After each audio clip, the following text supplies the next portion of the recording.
question. So would you share with us your number one leadership tip for our listeners? Oh my goodness, my number one leadership tip. I would have to say that if I could just give one little tip to anybody in a leadership position, it would be this: ask for feedback regularly. And the reason why I say that is a couple of reasons. Number one, when we get put into a leadership position, because of power dynamics and organizational behavior, people start to act weird around us, and they don't give us feedback that we actually need to hear. And everybody's probably talking about this one thing that we all need to hear, or that we need to hear, but because we don't ask for it, we're never going to hear it, and that's not good. So one, it's good for self-awareness,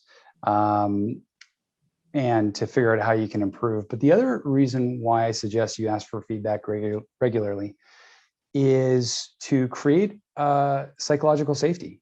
Because again, people feel a little bit more nervous, a little bit more, they watch what they say a little bit more around their boss, and that's actually not good. You want to have total psychological safety so that people can, feel free to focus on the things that matter most, and just get to work and not worry about saving face or anything like that. So I would say that asking for feedback on a regular basis is probably the most important thing you can do as a leader, to become a better leader, learn how to become a better leader, and create that psychological safety. I think that's a fantastic tip. And I have to admit, like I feel like most people, I'm sure, do ask for feedback. But let's say someone has not in a long time, or from someone. How do you open that conversation when you're the leader and you do want that honest feedback?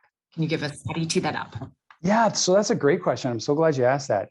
So it's really important. Like, there's a bad way to ask. Well, there's a lot of bad ways to ask for feedback. One of the worst ways is, do you have any feedback for me?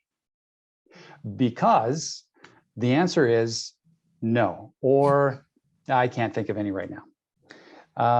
But the way you want to tee that up is that, and I like the way that you said that, Allison, is how do you tee that up? And the way that and to me, it's about setting expectations. And I think you need to set expectations in any key relationship, whether that's, as a manager with an employee, or even an employee with their manager, heck, even with your neighbors. I think it's important to set the expectation of feedback, and to say, hey, look, I want to be the best manager I can be. I want to be the best neighbor I can be. Hey, anytime that you have something that you want to tell me, I really would like to hear it. And so you're giving them the why. The why is because I want to be better. And when you set that expectation up at first, then it makes it way more easy, and people aren't surprised. They aren't caught off guard. But when you do ask, it's important to follow Marshall Goldsmith's advice. And instead of saying, do you have any feedback for me? You ask about a specific area, and you say, hey, how can I do better at facilitating meetings? Or, how am I living the corporate values? And where do you think I could do better in living the corporate values, right? That gives people something specific, and that makes it just way easier to actually get really helpful advice. Yeah.